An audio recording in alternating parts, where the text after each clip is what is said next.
Halo semuanya, perkenalkan nama saya Stefanus Advan Susanto. Saya berasal dari Tegal. Saat ini saya berkuliah di Universitas Siber Asia. Halo semuanya, perkenalkan nama saya Stefanus Advan Susanto. Saya berasal dari Tegal. Tadi saya berkuliah di Universitas Siber Asia, Prodi Manajemen kelas MC 201 semester 2. Kali saya akan menjelaskan tentang kasus asuransi gagal bayar di Indonesia. Indonesia telah menghadapi beberapa kasus asuransi gagal bayar dalam beberapa tahun terakhir.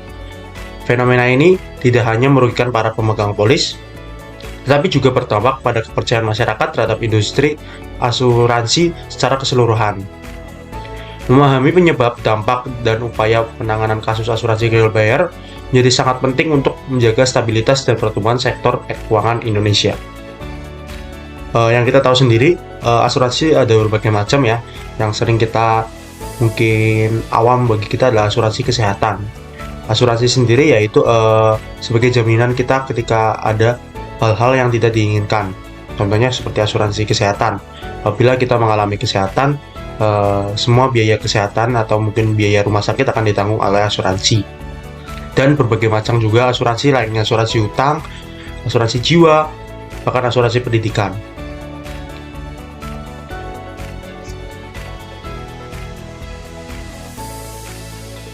Nilai fantastis kasus asuransi gagal bayar adalah satu, mencapai nilai miliaran rupiah.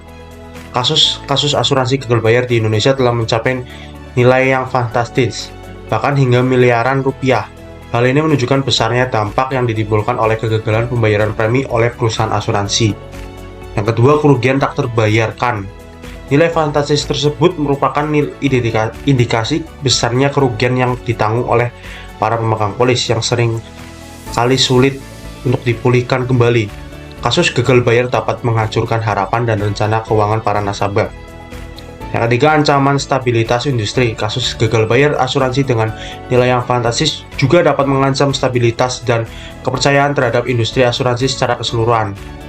Hal ini berdampak negatif pada pertumbuhan sektor keuangan di Indonesia. Yang kita tahu sendiri, sektor keuangan Indonesia bukan hanya dari perbankan, dari asuransi juga sangat membantu untuk pertumbuhan ekonomi Indonesia. Contoh kasus gagal bayar asuransi. Mungkin yang baru-baru ini kita tahu yaitu kasus PT Asuransi Jiwasraya yang sekarang sudah bangkrut mungkin karena gagal bayar. Salah satu kasus asuransi gagal bayar yang banyak disorot adalah kasus PT Asuransi Jiwasraya. Ini karena baru-baru perusahaan ini dianggap melakukan pengelolaan dana yang tidak profesional sehingga tidak dapat memenuhi kewajiban pembayaran polis kepada ribuan nasabahnya, atau istilahnya mungkin penggelapan dana. Yang kedua adalah PT Asuransi Asabri. Asuransi ini adalah dari BUMN sendiri. Ini ditujukan untuk TNI dan Polri. Terdapat juga kasus PT Asuransi Asabri yang melibatkan penyelewengan dana nasabah oleh pihak manajemen. Ini sebenarnya sama pada dasarnya, yaitu karena dananya digelapkan sehingga pihak manajemen tidak bisa membayar ribuan polis nasabahnya. Kasus ini menyebabkan kerugian yang sangat besar bagi para anggota TNI dan Polri karena PT Asuransi Asabri ini memang dikhususkan untuk TNI dan Polri. Dampak yang meluas kedua kasus tersebut menunjukkan bahwa kegagalan pembayaran premi oleh perusahaan asuransi dapat berdampak luas dan mempengaruhi banyak pihak, terutama para pemegang polis yang dirugikan. Asuransi gagal bayar. Kali ini saya akan menjelaskan ya tentang dampaknya bagi sisi nasabah. Kerugian finansial bagi nasabah otomatis karena kan kita udah ikut iuran, udah ikut iuran ya. Jadi sehingganya ketika kita mau menerima manfaat itu ternyata asuransinya gagal bayar atau mungkin dikatakan menggelapkan dana. Kasus asuransi gagal bayar berdampak langsung pada nasabah yang kehilangan dana yang telah mereka setorkan sebagai premi. Hal ini dapat menghancurkan rencana keuangan dan jaminan masa depan yang telah dipersiapkan oleh para pemegang polis. Hilangnya kepercayaan publik. Kasus gagal bayar asuransi juga dapat menimbulkan krisis kepercayaan publik terhadap industri asuransi secara keseluruhan. Hal ini dapat mengaruhi pertumbuhan dan perkembangan sektor asuransi di Indonesia. Dampak pada perekonomian selain itu, kasus gagal bayar asuransi juga dapat berdampak pada perekonomian secara luas, terutama jika melibatkan jumlah nasabah yang besar dan nilai yang fantastis. Hal ini dapat mengganggu stabilitas sektor keuangan dan pertumbuhan ekonomi nasional. Yang mungkin tadi saya jelaskan adalah kebanyakan kasus asuransi gagal bayar ya terjadi akibat pihak manajemen asuransi itu menggelapkan dana nasabahnya, sehingga mungkin nasabah yang tadinya percaya dengan perusahaan tersebut akhirnya tidak percaya, bahkan berdampak pada perusahaan-perusahaan lain yang mungkin benar-benar menjunjung tinggi integritas, benar-benar tidak menggelapkan dana nasabah, benar-benar itu memakainya, mengelolanya, dan menyalurkannya ke nasabah lagi.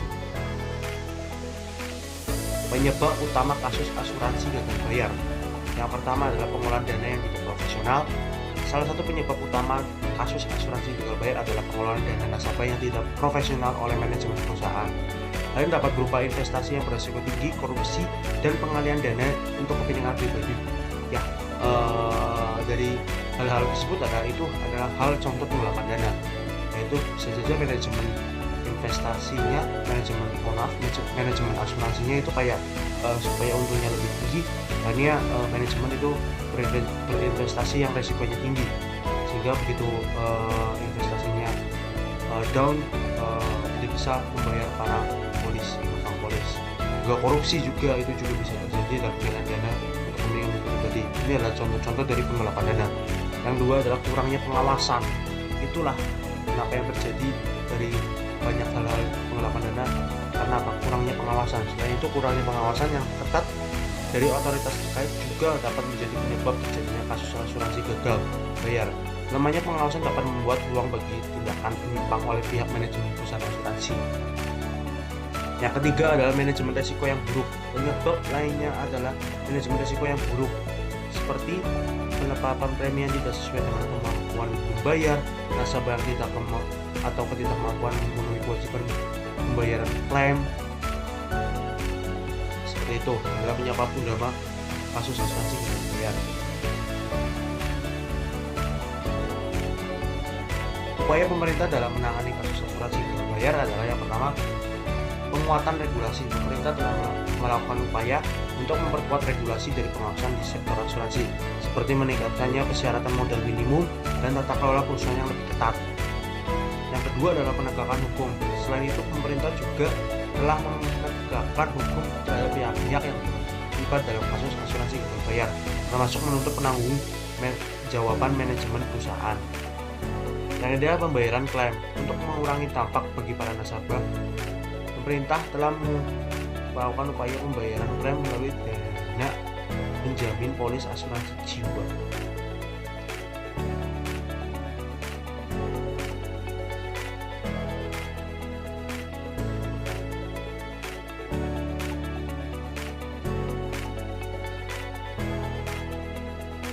Selanjutnya saya akan menjelaskan tentang peran OJK dalam mengawasi industri asuransi. Pengawasan ketat. Otoritas Jasa Keuangan OJK memiliki peran penting dalam mengawasi industri asuransi secara ketat, termasuk pemantauan terhadap kinerja perusahaan, tata kelola, dan kepatuhan terhadap peraturan. Yang kedua adalah perlindungan nasabah. OJK juga bertugas melindungi kepentingan nasabah asuransi, termasuk memastikan pembayaran klaim dan penyelesaian kasus gagal bayar yang terjadi. Yang ketiga adalah pengembangan industri asuransi. Itu OJK berperan dalam pengembangan industri asuransi secara keseluruhan, seperti mendorong inovasi produk dan menjaga stabilitas sektor keuangan.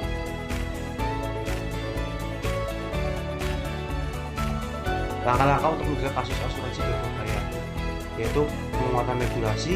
Pemerintah OJK perlu memperkuat peraturan dan pengawasan yang lebih ketat terhadap industri asuransi, terutama terkait tata kelola perusahaan dan manajemen risiko. Peningkatan transparansi, mendorong peningkatan transparansi dan akuntabilitas perusahaan asuransi dalam pengelolaan dana nasabah dan penyampaian informasi kepada publik. Yang ketiga adalah peningkatan literasi keuangan, meningkatkan literasi keuangan masyarakat terkait produk asuransi, sehingga mereka dapat membuat keputusan investasi yang lebih cepat dan memahami hak-hak mereka sebagai nasabah. Nah, yang mungkin yang ketiga ini mungkin kadang banyak ada nasabah yang hanya membaca sekilas, dan ketika tidak tahu peraturan yang mungkin tidak mereka baca, akhirnya menuduh asuransi adalah asuransi yang penipuan ataupun penggolakan dana. Yang keempat adalah penguatan peran otoritas, memperkuat peran dan kapabilitas OJK dalam mengawasi industri asuransi, termasuk kemampuan untuk mengidentifikasi risiko dan mencegah terjadinya kasus gagal bayar. Oke, itu saja tentang dari saya tentang asuransi gagal bayar. Baik, itu saja dari saya. Terima kasih.